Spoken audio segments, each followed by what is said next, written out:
O surgimento da Grécia Antiga com as complexas disputas geopolíticas atuais exige olhar para o continente não como um espaço estático, mas como um tabuleiro moldado por geografia, poder e ideologia. Abaixo está a linha do tempo dessa evolução geopolítica. A evolução do tabuleiro europeu Grécia Antiga, o berço fragmentado, século VIII a.C., século IV a.C. A geografia grega montanhosa e cheia de ilhas impediu um governo centralizado, gerando as cidades-estado polis como Atenas e Esparta. A geopolítica da época era baseada no controle do Mar Egeu, em alianças militares rivais culminando na Guerra do Peloponeso. O conceito de Ocidente e de democracia nasce aqui, impulsionado pela resistência contra o Império Persa. Império Romano, a primeira integração século III a.C., século V d.C.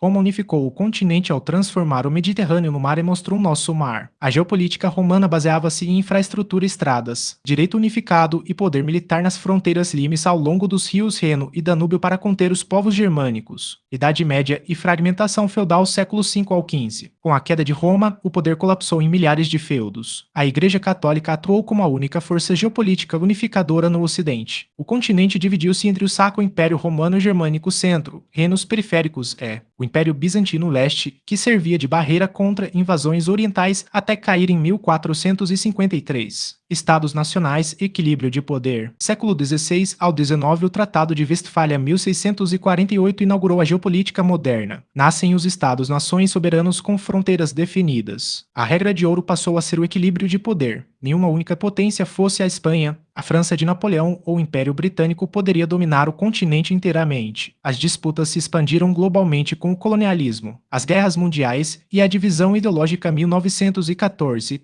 1945. O nacionalismo exacerbado e a ascensão da Alemanha industrializada quebraram o equilíbrio europeu. Duas guerras destruíram a infraestrutura do continente transferiram o centro do poder global para fora da Europa e a URSS. Guerra Fria e a Cortina de Ferro 1947-1991. A Europa deixou de ser o ator principal e virou o palco da disputa bipolar. O continente foi dividido ao meio por uma barreira ideológica militar conhecida como Cortina de Ferro de um lado, a Europa Ocidental alinhada à OTAN e ao capitalismo, do outro. O leste europeu sob o Pacto de Varsóvia e o comunismo soviético. A geopolítica europeia atual com o fim da União Soviética em 1991. A Europa tentou se consolidar como um bloco unificado de paz e prosperidade através da União Europeia, da expansão da OTAN em direção ao leste. No entanto, a geografia do continente continua ditando as tensões modernas através de três grandes eixos. A pressão no leste Rússia, a ausência de barreiras geográficas naturais como grandes cordilheiras. Na grande planície europeia faz com que a Rússia veja a expansão da OTAN em direção às suas fronteiras como uma ameaça existencial. Isso explica os conflitos recentes na Ucrânia e na Geórgia, que funcionam como zonas de amortecimento buffer zones. A dependência energética e comercial. A Europa historicamente equilibra sua segurança militar, garantida pelo EUA, OTAN com a necessidade de recursos energéticos, gás e petróleo do Oriente e da Rússia